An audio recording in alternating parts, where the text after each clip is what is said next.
அனைவருக்கும் வணக்கம். Welcome to தாயார் குக்கிங் சேனல். இன்றைக்கி என்ன ஸ்பெஷல் ரெசிபினா இட்லி குருமா ரெசிபி தாங்க பார்க்க போகிறோம். இது இட்லிக்கு மட்டும் இல்லை, இட்லி, தோசை, சப்பாத்தியோட ஊற்றி சாப்பிட்றதுக்கு நல்லா அருமையாக இருக்கும். நல்லா டேஸ்ட்டாகவும் ஈஸியாகவும் எப்படி செய்யலான்னு பார்க்கலாம் வாங்க. வீடியோக்குள்ளே போகிறதுக்கு முன்னாடி நம்ம தாயார் குக்கிங் சேனலை சப்ஸ்கிரைப் பண்ணுங்கள். கூடவே இருக்கிற பெல் பட்டனையும் கிளிக் பண்ணிக்கோங்க. ஒரு லைக் கொடுங்க. வீடியோவை ஸ்கிப் பண்ணாமல் கடைசி வரைக்கும் பாருங்கள். இப்போ வாங்க வீடியோக்குள்ளே போகலாம்.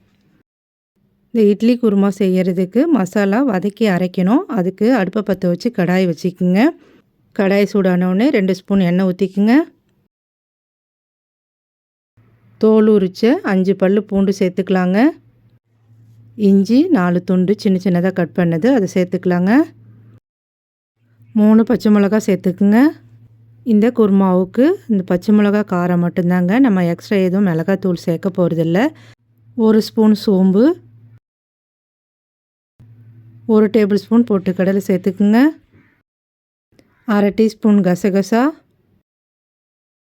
2 வெங்காயம் நீல வாக்கில் கட் பண்ணி வச்சுருக்கேன், அதை சேர்த்து வெங்காயம் கண்ணாடி பதம் வர அளவுக்கு வதக்கி விட்டுக்கலாங்க.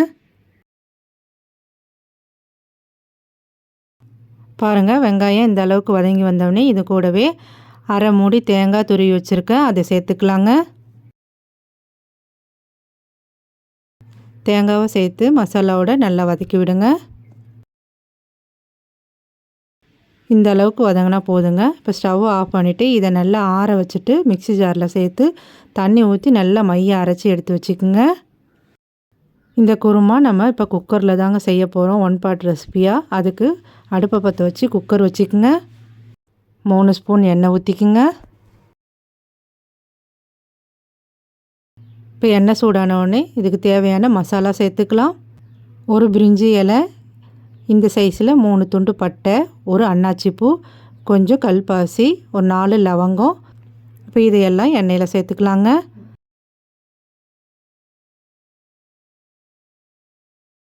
ஒரு வெங்காயம் பொடியாக கட் பண்ணது அதை சேர்த்து வெங்காயம் நல்லா வதங்கி வர அளவுக்கு வதக்கி விட்டுக்கலாங்க.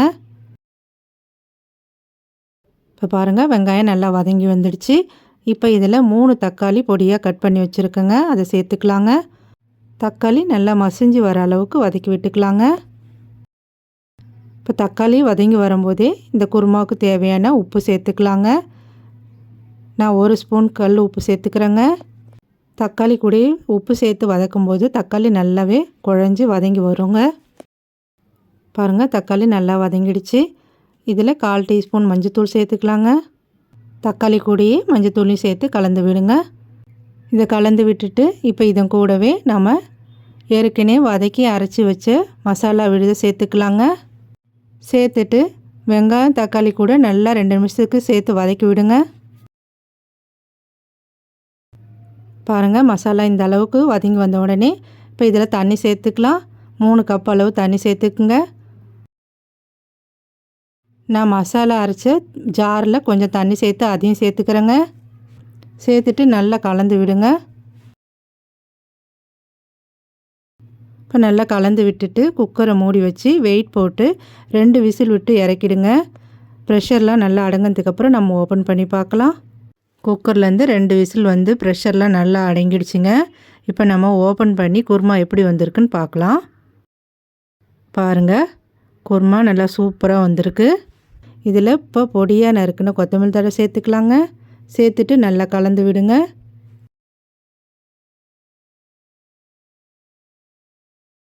அவ்வளோதாங்க, அருமையான இட்லி குருமா ரெடி ஆகிடுச்சு. நல்லா சுட சுட இட்லியோட ஊற்றி சாப்பிட்றதுக்கு அருமையாக இருக்கும். இட்லிக்கு மட்டும் இல்லை, தோசை சப்பாத்தியோட ஊற்றி சாப்பிட்றதுக்கு நல்லா அட்டகாசமாக இருக்கும். நீங்களும் இதே மாதிரி செய்து பாருங்கள். செஞ்சு சாப்பிட்டு பார்த்துட்டு எப்படி வந்ததுன்னு மறக்காமல் கமெண்டில் சொல்லுங்கள். இந்த வீடியோ பிடிச்சிருந்தா நம்ம தாயார் குக்கிங் சேனலை சப்ஸ்கிரைப் பண்ணுங்கள். கூடவே இருக்கிற பெல் பட்டனையும் கிளிக் பண்ணிக்கோங்க.